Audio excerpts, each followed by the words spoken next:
Jaime Diaz joins us now. So Collin did go on to say that if it were an hour later, he would have talked, but he was already on his way from Orlando to the players. This goes to sort of a larger issue. What more do the players owe us? Collin saying, I don't owe anyone anything. I mean, I don't have to talk to you after a disappointing final round. We know shooting 67, which is the primary job, is hard enough to do. Jaime, you've been following this game for a long time. What's your sense of what's at work here? And what is the responsibility of the tour professional? Well, I think there's two conflicting, interests here. The fans just want to know what it's like. If the players can tell them that, they're so satisfied. It's the great mystery that they're always trying to solve and identifying with the players. And the players, they have self-protection because they're in a vulnerable moment. And it's something where they're, giving a deep answer about something that could affect their confidence in the future, could be damaging. I mean, sports psychologists, Brandon was talking about this in the meeting, they coach against answering these kind of questions. So that's something that I think the truth and the way to find the answer to that is in the middle somewhere. But traditionally, players have come in and talked about losses. Certainly early in the tour's history, the players all talked to the writers. They needed the writers. The tour was small. Ben Hogan, I read many interviews that Ben Hogan did, as taciturn as he was supposedly, he still cooperated and talked, even in his losses. When Arnold Palmer came along, that was the turning point. And he was the best player. He was the most popular player. He was the player that felt like it's good for the game, and I want to give the writers what they want. Jack improved on that. He was the great explainer. He could, I think, go deeper and really educate you about what was going on out there, what it was like, better than anyone. And then Watson followed that very well. Norman did too. I think Tiger to some extent grudgingly. And then in the 2000s, it started to slip a little bit, and the players were starting to go, why? And the writers were starting to go, they don't need us anymore. They got too much money. Then there was the financial crisis, and sponsors started to walk away. And players started going, man, we gotta man up here and make our product more attractive to the sponsors. And they did that. And the years that ensued were pretty good, and then we got LIV. Now this is a crisis. Now, we got to make the product better. You have SSG, you have private equity, you have the program, the players getting that. You got Justin Thomas writing a letter saying we need, everybody to get engaged. And against that backdrop, I think Collin's comments clanged, so to speak. Yeah. So, where do you go forward?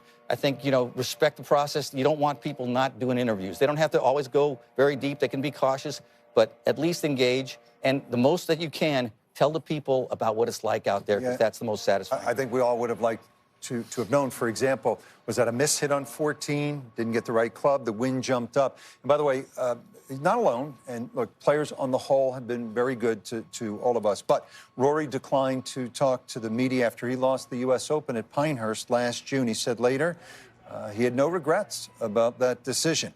Now, Bobby Jones had O.B. Keeler speak for him oftentimes after a round. And not everyone feels the way I think we do. On an episode of Full Swing, the reporter Henny Zuel said, quote, I loved Rory's, what she called Irish exit. It shows how much he cares.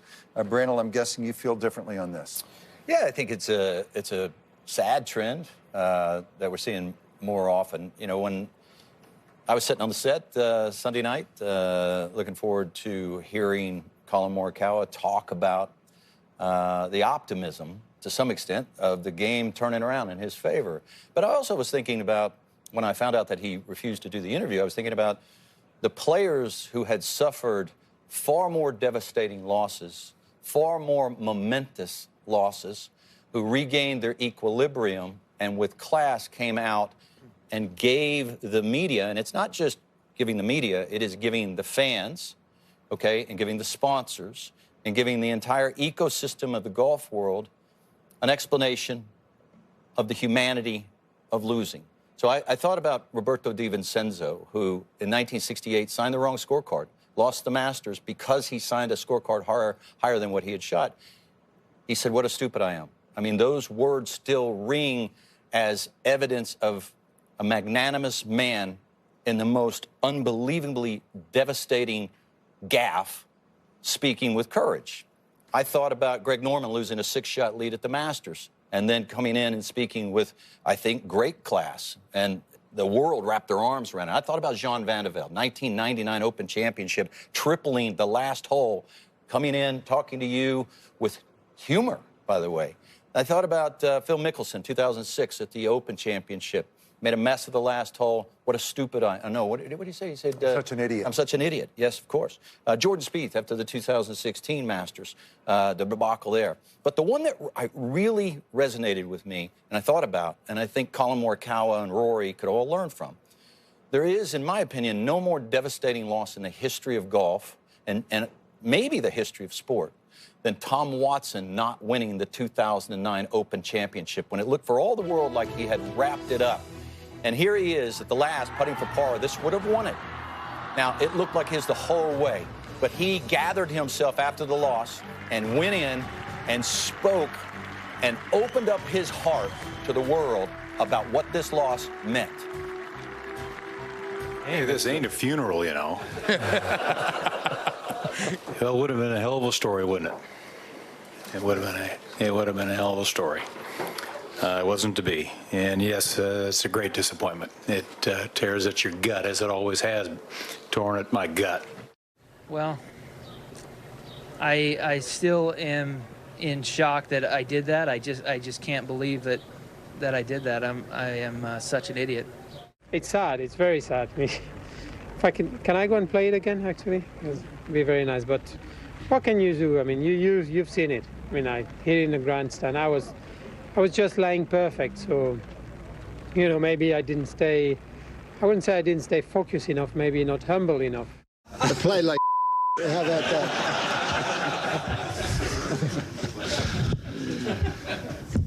I don't know. That's probably the best way of putting it. It was all my mistakes today. I really didn't do the right things, and Nick played very good. I must admit that, and I just got a good old ass whipping.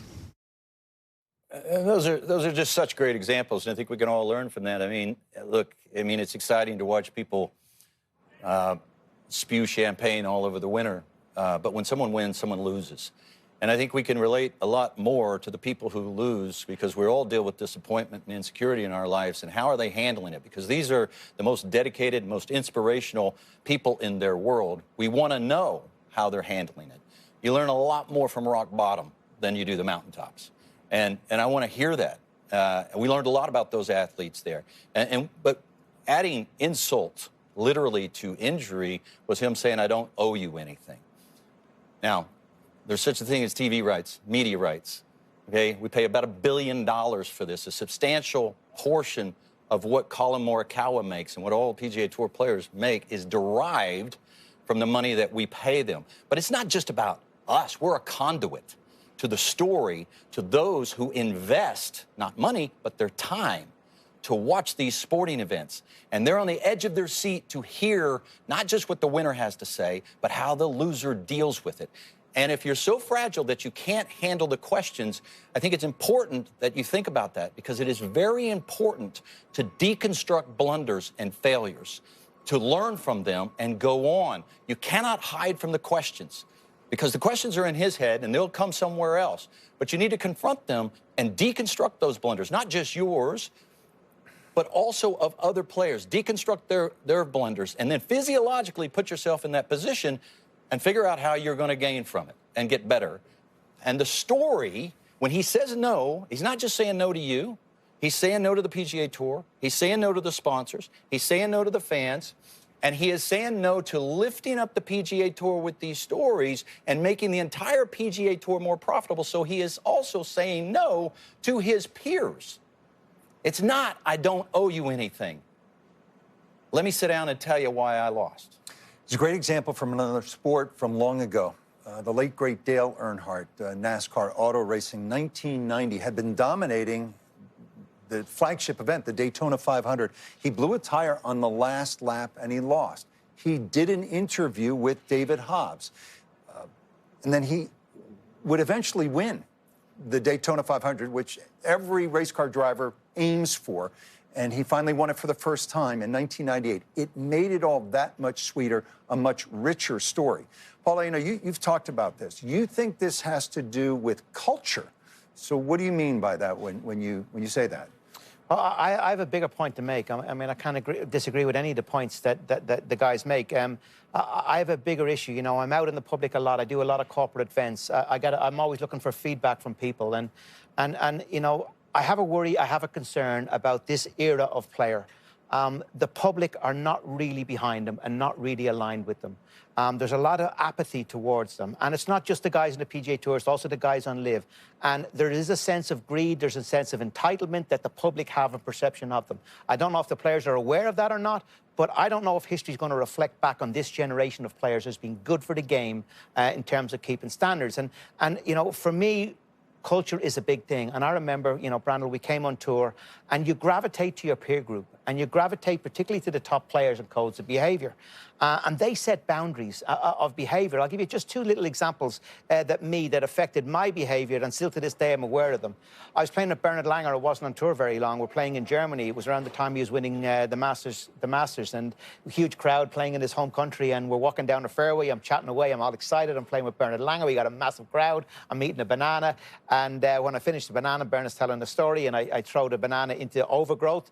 And he stops and he looks at me and he really stern. He says, "Paul, that's not how you dispose of banana peel."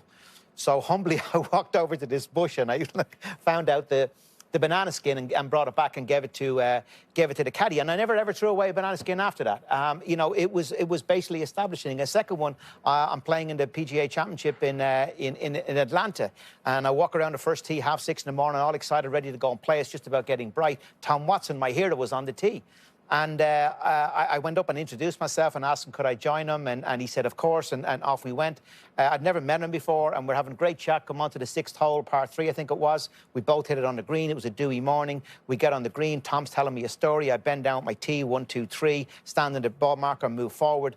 Tom continues to tell the story, looks at me in the eye, continues to tell the story, goes back, takes out his pitch marker repairer, re-repairs the pitch mark that I did, puts his hand out to Bruce Edwards, his caddy at the time, gets the putter and re-repairs it, continues telling the story, walked on. He never pulled me up on it, but again, he was showing me a code of behavior. So you gravitate towards a behavior and you're put in line by your peers.